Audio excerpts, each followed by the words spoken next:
What's happening, good people? Welcome to the channel. I'm Wes, aka Mr. Budget Watch, and today we are reviewing this Pagani Design. So this is the PD-1676, the Paul Newman Homage. Now this was sent into the channel by the Pagani Design official store. It does not have to go back, but you guys know that that's not going to change my opinion. So what we're going to do is talk about pros, cons, what I like, what I don't like, and anything else that you need to know about this watch. So let's dive in with the sizes, get that out of the way, and then we'll talk more in detail. So this one measures in at 39.7mm in diameter. That is 47.2mm lug to lug. 42.9 including the crown. The crown is 6.7mm, 20mm lug width, and it's 13.2mm thick. On this leather strap that I have it on, it's 73 gram, but on a full link bracelet, it's around 140 or so. 316L case and case back and all that good stuff, and the bracelet is also 316L.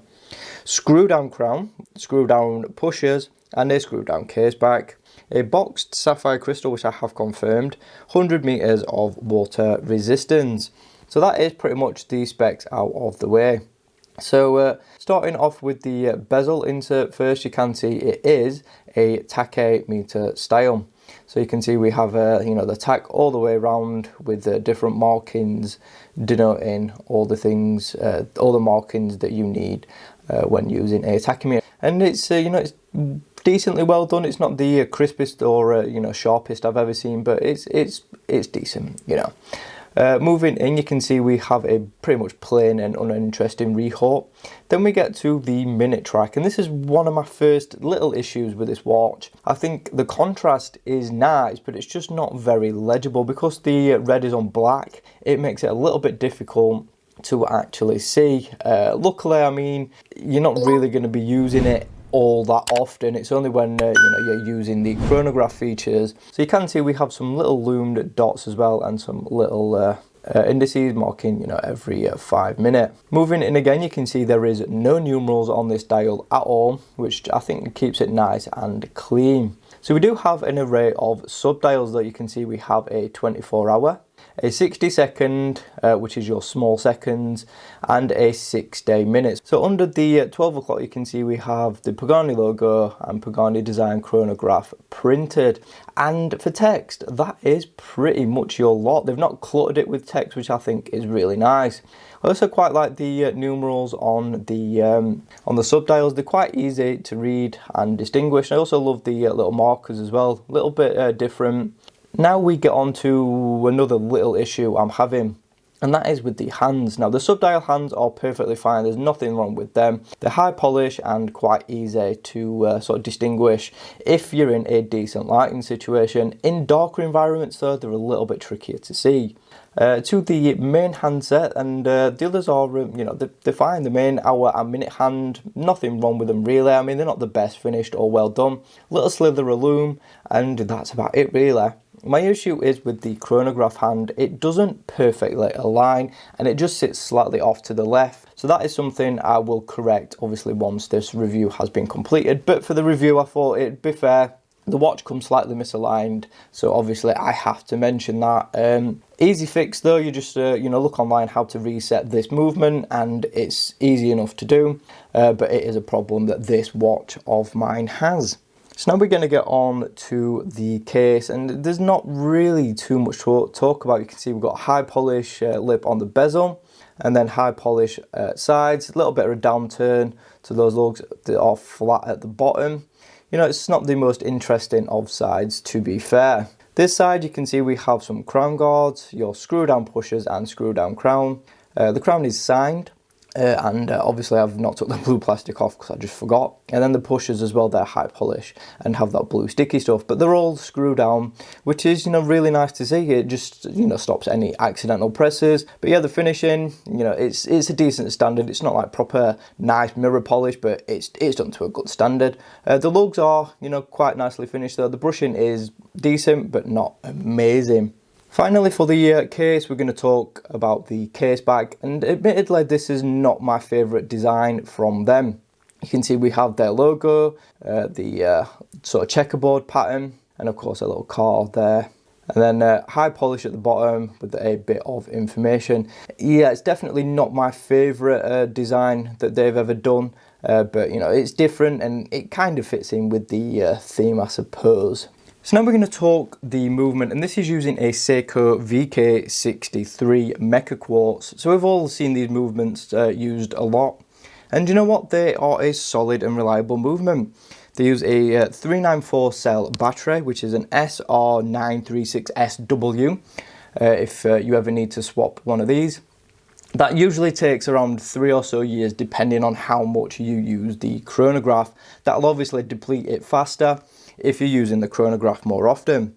Negative to plus 20 seconds per month, which is about bang on accurate for a quartz at this price. 0 joule, and again, you know, about approximately 3-year battery life.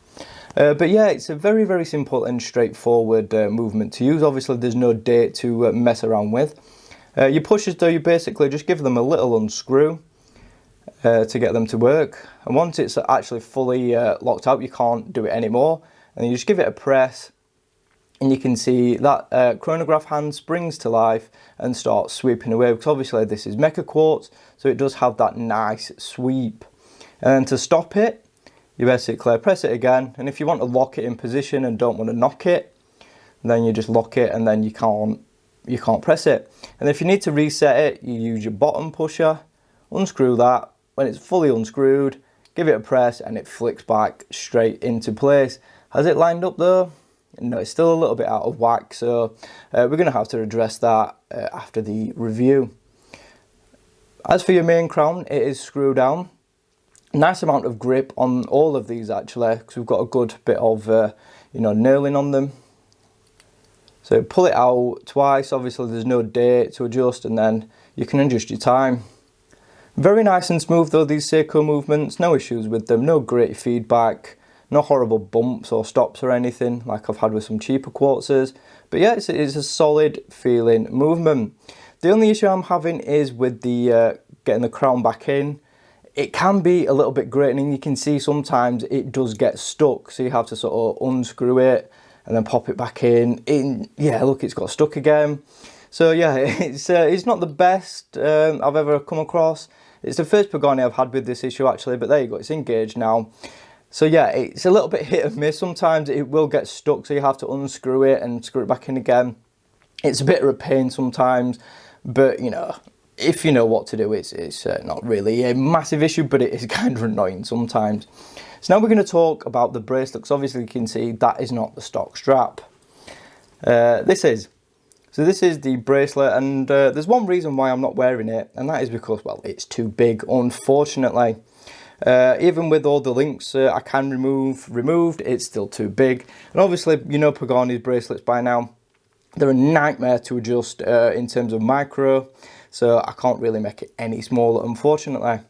I mean, this one is decent, you know, high polished centers, brushed outers, and then we have a really nice Rolex style brushed and polish signed. And then you can see if we give it a little flick open, there it is. So I mean, it's all nicely done. I love the you know, mix of finishes, and you know, it's decently well made.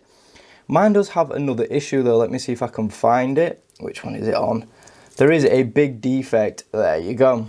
Can you see just there? So that is some weird defect in the bracelet. I've never had that before on a watch. But yeah, I've contacted Pagani about it, and they're supposed to be sending a replacement, but that hasn't arrived. So I don't really know. Articulation is really good though. One of the best flowing styles from Pagani I've seen to date. And you know, the finishing is good, the build is good. Obviously we get solid end links and you know, screw-in links as well. So it's a good bracelet. Just a couple of defects on mine, and it's not the easiest to use. So comfort we're actually going to talk about now. So I'll get this on wrist and show you what it wears like. So here it is on wrist. My wrist is 6 inches for you guys that don't know already.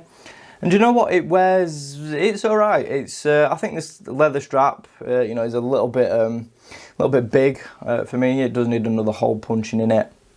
But I mean, it's a comfortable watch. I mean, I can't get around that. I mean, the lugs, you know, do conform quite nicely to my wrist.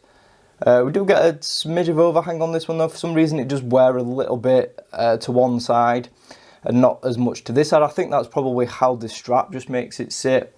So usually these watches do actually fit about bang on, but because of the strap making it ride a little bit high, it's, you know, it's a little bit weird. But on a different strap, you know, it's much more comfortable. I just thought this one looked quite nice. I think it's, you know, a nice contrast because we've got that sort of creamy white dial. And then with the sort of tan, it looked pretty nice together. But yeah, I mean, back to comfort. You know, it's a decently comfortable watch. It's not the most comfortable I've ever wore. But, you know, it's nice. I mean, it's not over heavy on this leather strap. Obviously, I can't really say much on the bracelet because it didn't fit. Right, guys, so verdict time. This watch will set you back around £75. So is it actually worth that?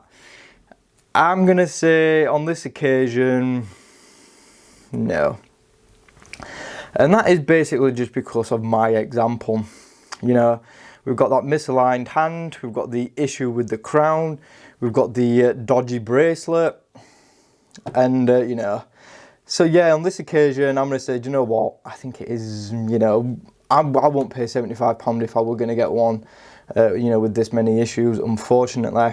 Now, I have seen other reviews of this watch and they've been absolutely fine. So it's just me. I am so unlucky with Pagani watches. I always end up, you know, getting ones that have at least one or two issues. And this one is, you know, no different.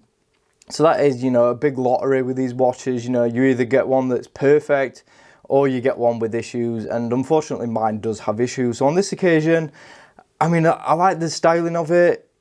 It's decently well made, but yeah, decently finished, but it has issues. So yeah, on this occasion, I'm going to say, no, it's not worth it. But that's just my experience with this one. If I was to be sent another one, then I might have a, you know, QC free one and it could be, you know, much better. So again, you know, a bit of a gamble, bit of a lottery.